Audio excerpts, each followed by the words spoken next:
Today we're back on the Mustang. So we are down to essentially plumbing and wiring. I was messing around with the power steering a little bit. You've got two different lines that come into the power steering pump. One is going to be your pressure from the pump to the rack, and then the other is going to be your return, obviously from the rack to the power steering. So the pressure line is this one here. The return line. So a low pressure unit. And the one that was on here was actually in good enough shape that I was actually able to just trim it and reconnect it wherever I'm at. So that goes into the reservoir as a return back. So I was able to just trim the one that was on the vehicle. The one on the pump and the one on the vehicle were actually the same one for these generations. But when I was taking everything apart, I ended up just cutting the lines to make it easier to take out. Now the pressure line is a little bit different. It was in there, stuck pretty good, and I couldn't really get a wrench in there. So I had to cut the old line off the end of the fitting here and then yank it off. And those are pressure crimp lines on both ends. So I do have the new one in the pump right there. I've just got to be able to get all the way underneath and hook it up to the rack and pinion, and that part will be done.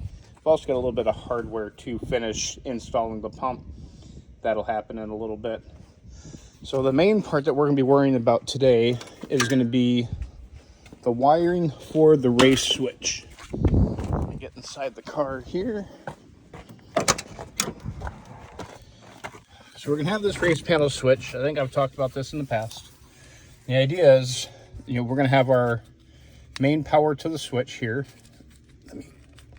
Fun to do one-handed. So this will be basically liven up the circuit board, and then this will be connect straight to the starter, and then this one is going to be the fuel pump, and then this one is going to be to the ignition.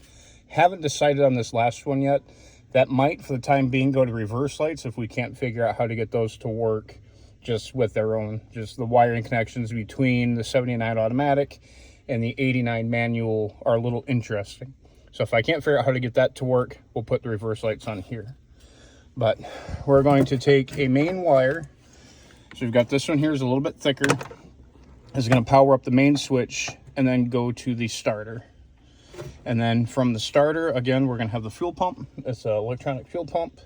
And then we're going to have the ignition. We're coming back in through here.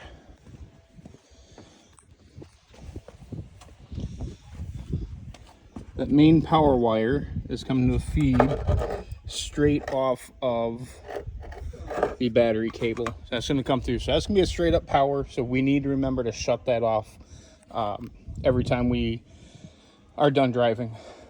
And then from there, that switch will go and power up a relay, which will in turn combine and power up the fuel pump. So that one's pretty easy. And then same thing, this one won't be a relay, although maybe it should. I'll do some looking into that. Essentially, we just need to come and power up this guy. And this is going to be the main power for our distributor. This one here is going to be if we hook up an auxiliary tack. So for right now, we're not worried about that. So those are the two things, three technically, we really need to focus on today. That'll get us to where we can at least turn the engine over and see if we can get it to bark off again. Part of the issue is we've had a video where we had this thing running for a while, but it was so long ago, I don't always remember what exactly I did. So I'm tearing back into the wiring I had before and started to answer a few questions. So I actually have a total of 3 wires running through the firewall now. So we've got these 2 smaller ones, and I've got 1 thicker one. Well, one of these smaller ones originally came off of I think this was a 12 volt hot. I don't have the battery connected right now, so I don't remember if it was constant or 12 volt. But that one went to powering up the relay for the fuel pump. And then it also went inside the vehicle, which was most likely what was originally powering the primary switch. I'm getting rid of that, and I'm putting a thicker wire in just so we don't run into issues of overcurrent. So I'm going to leave this one through because we're definitely going to have another wire that we have to run. And this one will most likely end up going to possibly to the switch source for the fuel pump, since we're right here. And as I do have that one in my little chicken scratch, I know with the sun it might be hard to see, but that is for the switch. So if I do that, then I've got this other lead here with plenty of wire. I can wrap that one around and end up wiring that up to the distributor. So hopefully this actually won't take too very long. It's just marking down which two are connected, moving them over one, and this is going to be the primary power wire. And then once I have all that figured out, excuse me, I have to put in the shift tunnel, or the shifter tunnel, which will go over this guy, do a little bit of trim out in the front, and then I will put the center console in, and then I can actually mount that switch panel where I want it to be. So a few things back and forth, but we are underway. Now, I've mentioned before, and probably many other posts, if not, I'm going to make it very plain and clear. I am not a wiring guy. I can generally wire up a stereo, usually set aftermarket lights, things like that. But when it comes to like full vehicle wiring, I struggle with it. I'm at the point where I don't need to know everything, as long as I have folks that can do what I can't do and that are willing to lend me a hand whenever possible.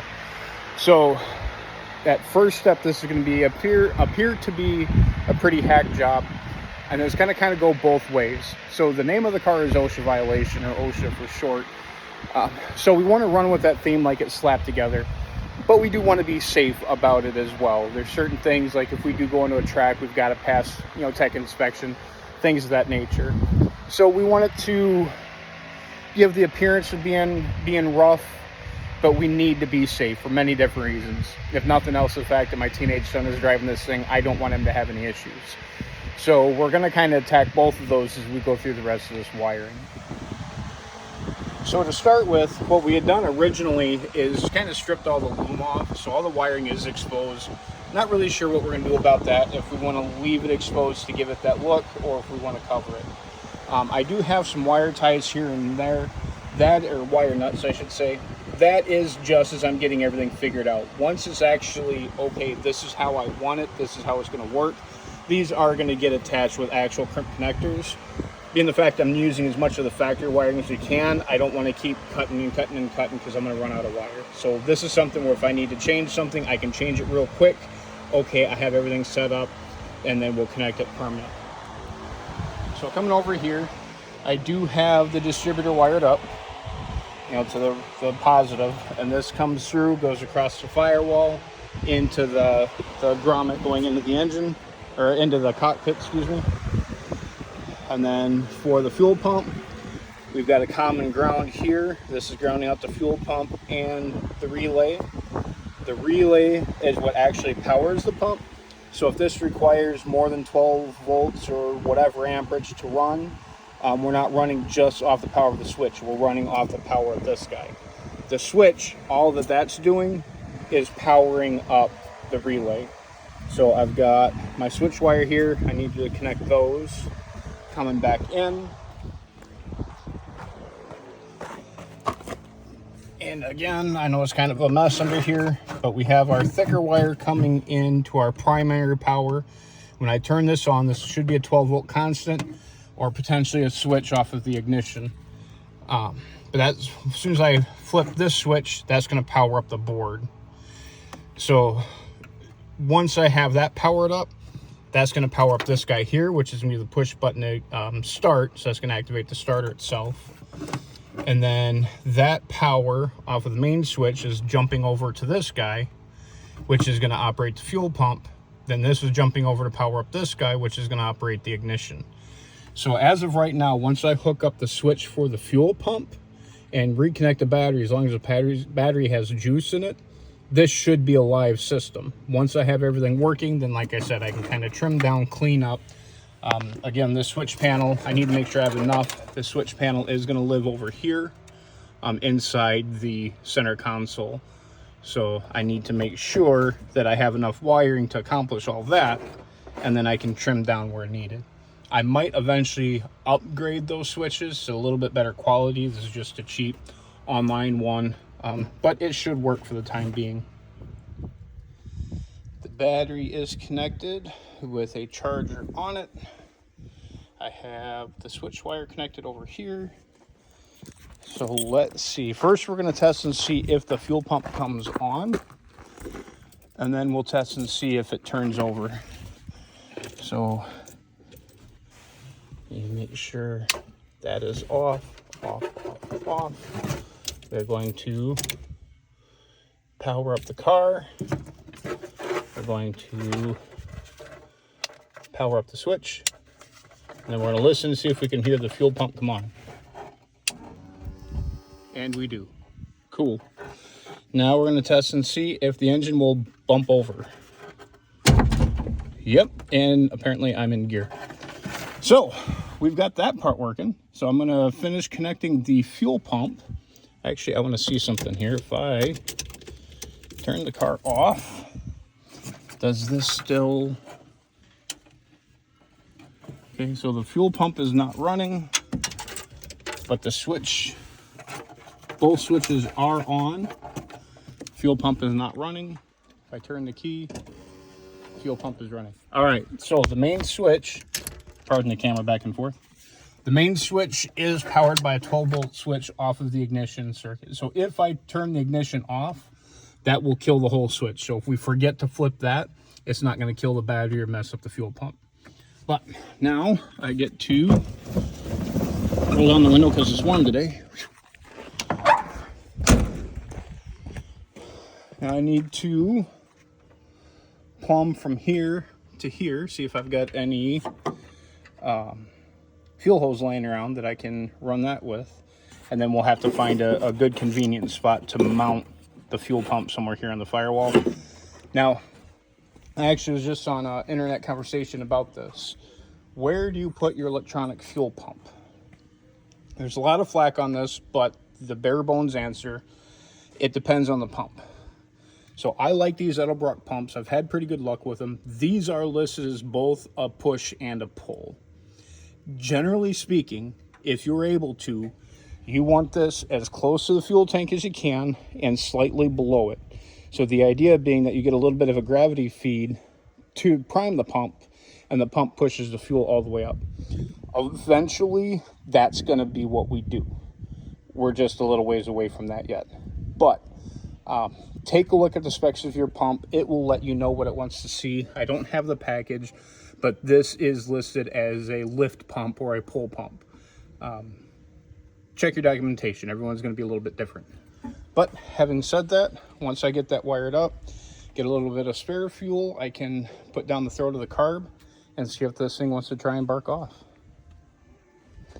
All right, so until I can scrounge up a little bit of fuel line, we're just going to try doing a quick dump down the carb to see if it'll at least fire off. Then I know my wiring is correct, and then I can worry about the rest of it. That was definitely way too much. All right, let's see if I can blow this thing up.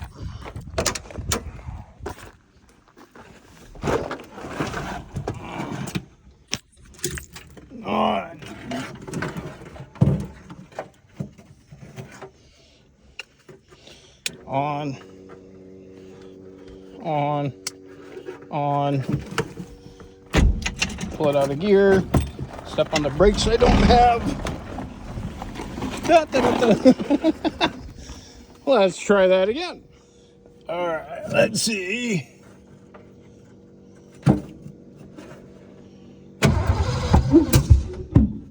Definitely tried.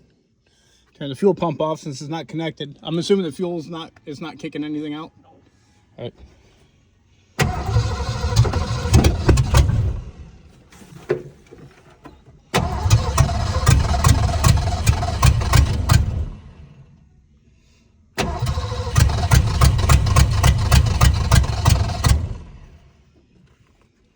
It's definitely trying to do something. So the vehicle is turning over and there's enough ignition to try something. It's burping. Put a little bit more in.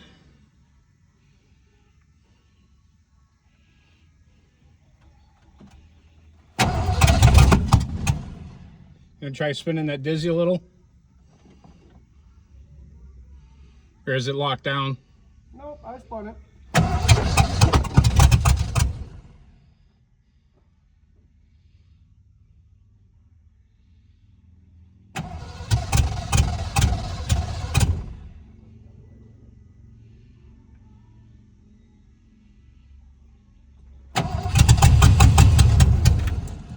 Getting closer.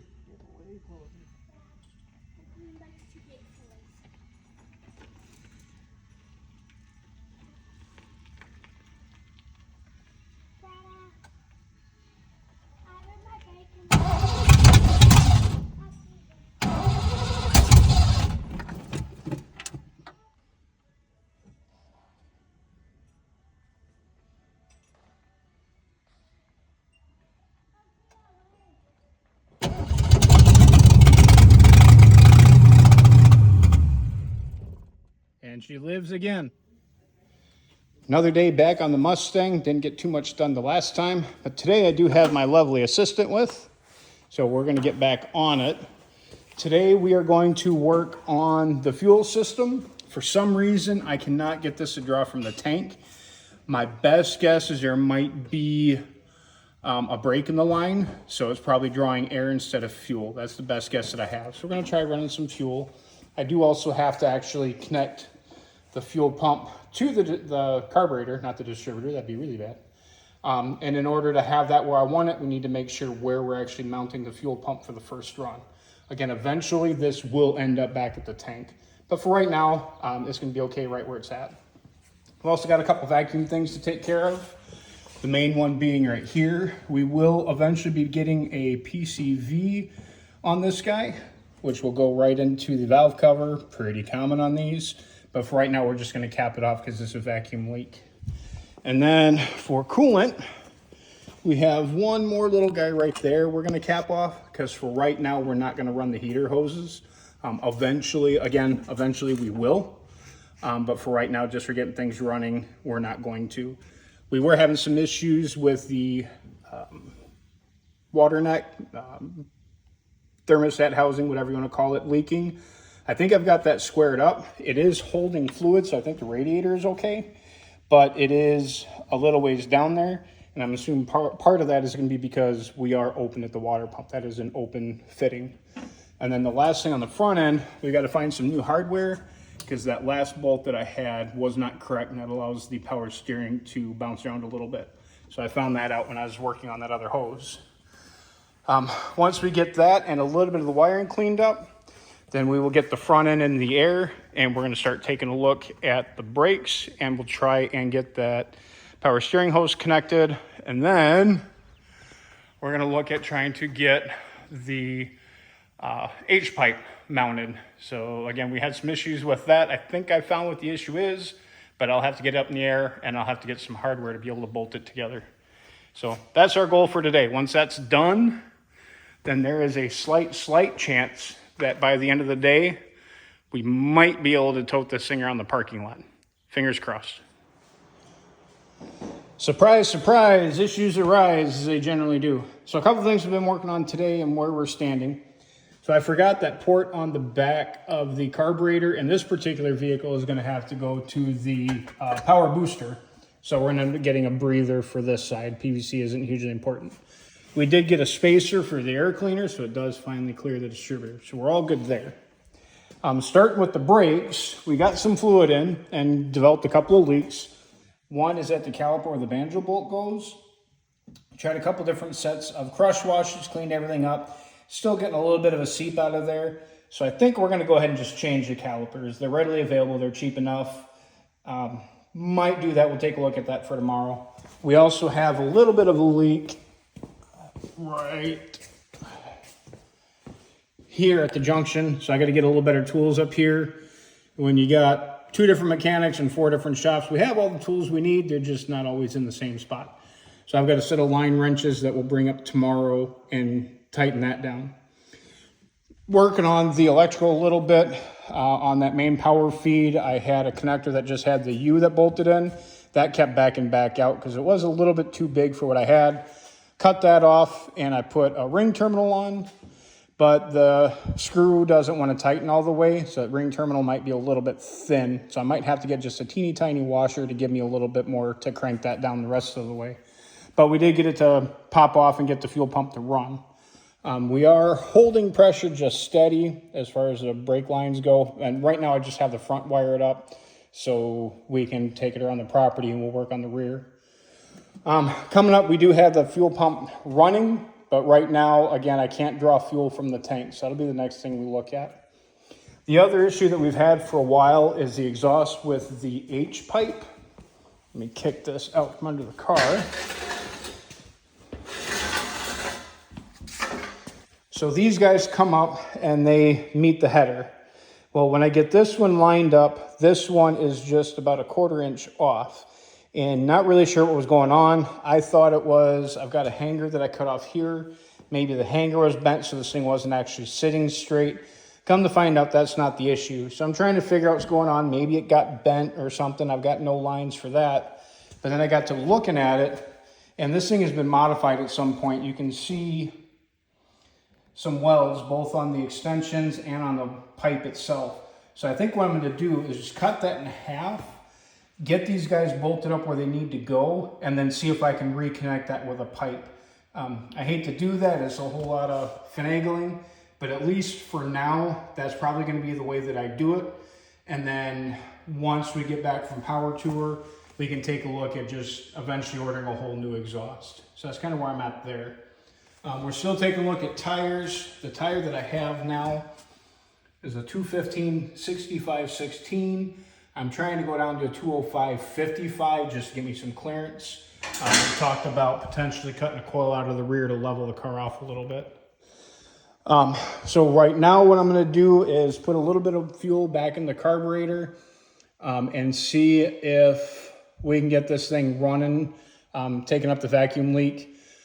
See if we can get this thing running for just a minute under its own power, get the engine, all that going. We've had the battery on the charger. So we're going to try that real quick. If we can get that to go, at least get a little excitement because the engine is running more than just the put that we did. And then we'll get back on it with some fresh parts tomorrow. Second one, right? The second one in for the distributor.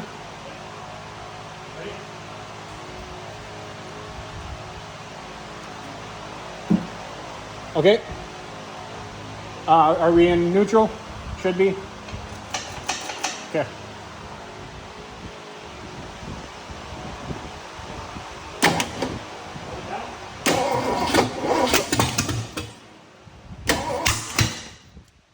Do it again.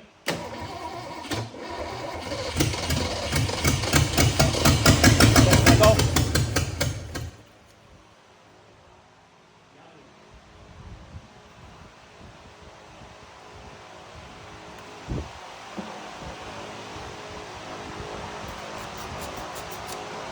Okay, go ahead.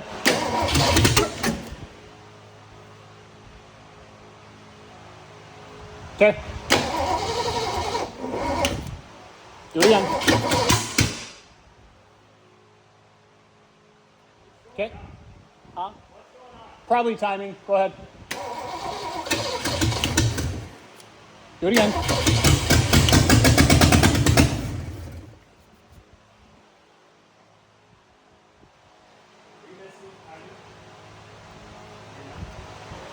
I have been a little bit. Okay, go ahead. Woo. Okay. Whoa.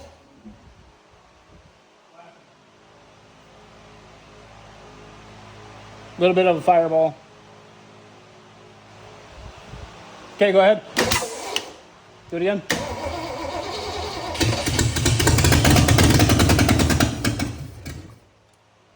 Getting there. Probably a little of both. Go ahead.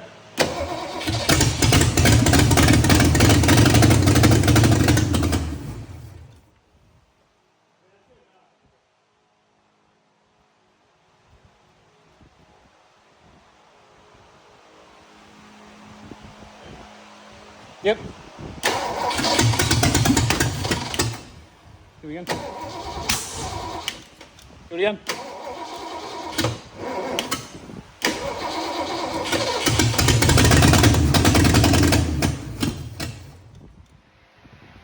I think that'll do it for tonight.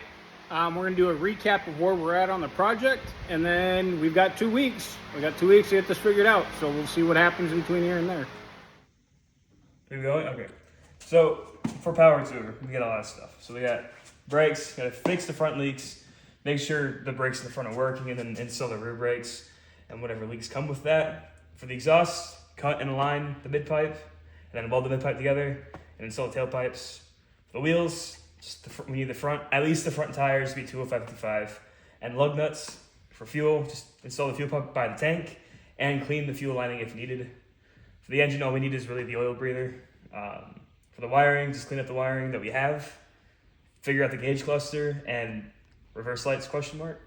For miscellaneous stuff, just smoothing out the clutch cable. It's a little, we need to put the trans hump on, and then clean up just this gunk in here, and then do the power steer. Extra, if we get to it, which we probably won't, carpet, bucket seats, and AC for the interior, rear coil removal, and maybe whatever we can do for a rev limiter on the engine. You guys get all that? Easy list. Easy. It's a bunch of small stuff. It's fine.